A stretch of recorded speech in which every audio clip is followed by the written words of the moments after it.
اسرائیل کا کہنا ہے کہ ایران سے جنگ کے دوران 28 شہری ہلاک اور 3000 سے زائد زخمی ہوئے۔ ایران نے 550 بیلسٹک میزائل اور 1000 کے قریب drones داغے۔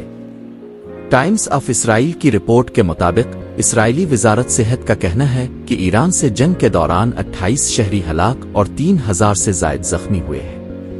میگن David ادوم MDA ambulance service کے مطابق جنگ بندی ہونے تک 28 شہریوں کی ہلاکت کی تصدیق ہوئی، جن میں سے 4 شہری آج صبح ہلاک ہوئے۔ ایمبولینس سروس کے مطابق ان کے علاوہ 900 سے زائد شہریوں کو زخمی اور 401 افراد کو شدید ذہنی دباؤ خوف و ہراس میں مبتلا ہونے پر طبی امداد فراہم کی گئی۔ دوسری جانب وزارت صحت نے کچھ مختلف اعداد و شمار جاری کیے ہیں۔ ان کے مطابق 12 روزہ جنگ کے دوران 3238 افراد کو ہسپتالوں میں داخل کیا گیا۔ کئی زخمی افراد کو دیگر ریسکیو اداروں نے ہسپتال پہنچایا، اب وہ خود اپنے طور پر وہاں پہنچے۔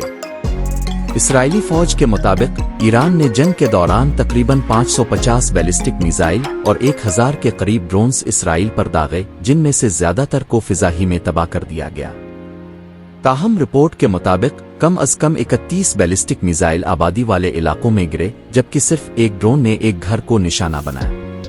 مزید برآں حکام کا کہنا ہے کہ 9000 سے زائد افراد بے گھر ہو چکے ہیں، جن کے گھر کلی یا جزوی طور پر تباہ ہوئے۔